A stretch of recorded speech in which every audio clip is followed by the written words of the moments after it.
আসসালামু আলাইকুম। আমি আজকে রূপচাঁদা শুটকি রান্না করব। সেই জন্য রূপচাঁদাটা এভাবে ছোট ছোট করে কেটে নিয়েছি, কেচি দিয়ে ধুয়ে পানিতে ভিজিয়ে রেখেছি। পানিতে ভিজানো আধা ঘন্টা মতো ভিজাবো, তারপর সেটা সেদ্ধ করব। সেদ্ধ করার পর আমি এরকম একটা নেটের মতো পাত্রে ঝুড়িতে নিয়েছি, পানি দিয়ে ধুয়ে নিয়েছি। আবার সেদ্ধ করার আগেও ধুয়েছি, আবার ধুলাম।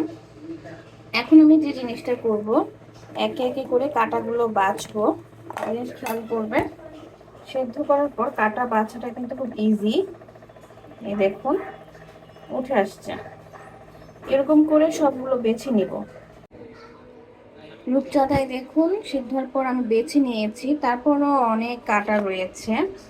আপনার কিছু কিছু ছোট ছোট, বাট এটা সম্ভব না। তো আমি এখন রান্নাতে চলে যাব। প্রথমেই আপনার রান্নাতে যেটা করেছি, আপনার চুলাতে কড়াই গরম করতে দিয়েছি।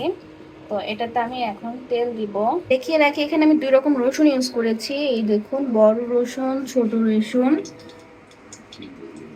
আর সাথে হচ্ছে পেঁয়াজ কুচি করে রেখেছি। এখানে তিনটার মতো পেঁয়াজ রয়েছে, একটু বড় বড় করে কুচি করেছি।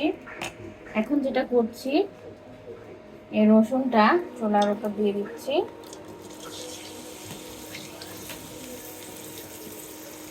ছোট রসুনগুলো দিয়ে দিয়েছি। এখানে দু রকম রসুন দেওয়ার কারণ হচ্ছে ছোট রসুনের অন্যরকম ফ্লেভার, আর বড় রসুনগুলো দেখা যায় রান্না করার পর ওরকম তেমন ফ্লেভার পাওয়া যায় না, মিষ্টি মিষ্টি একটা ভাব থাকে। ছোট রসুনগুলো অন্যরকম। ছোট রসুনের কিছু এই যে এখানে চামড়া ছিলকা রয়েছে, এগুলো গলে যায়। আমি উপরে কয়েকটা ছিলকা তুলে নিয়েছি হালকা করে।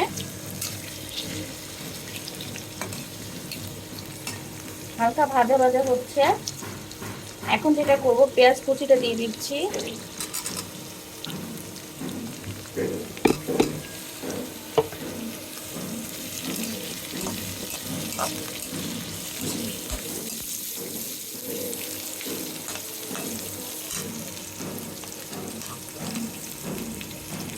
তাপমাত্রা দেখে নিচ্ছি, চুলার তাপমাত্রা নির্ধারণ রেখেছি। দেখুন ভাজা ভাজা হয়ে গিয়েছে। তো আমি এখন এই মশলাগুলো দিব। এখানে মরিচ গুঁড়াটা একটু বেশি, 2 চামচের মতো। শুটকি আসলে ঝাল দিয়েই করা ভালো, ঝাল না হলে শুটকির কোনো টেস্ট থাকে না।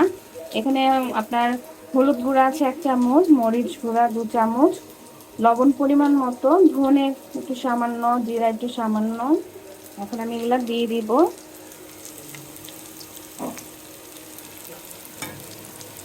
পানি দিয়ে দিচ্ছি।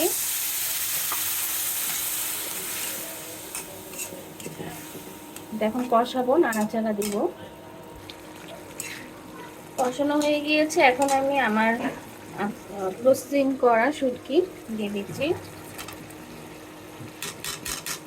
এটা আসলে রূপচাঁদা শুটকি ছোটটা না হয়েছে, বড় শুটকি হলে এত কাটা থাকে না, বাছা এত কষ্ট হয় না। তো এটা আমি আর কিছু সামান্য পানি দিয়ে ঢেকে দিব। দেখুন কতই আমি, এটা একটু হবে। তৈরি হয়ে গেল আমার রূপচাঁদা শুটকি। দেখুন কতটা ইয়ামি হয়েছে।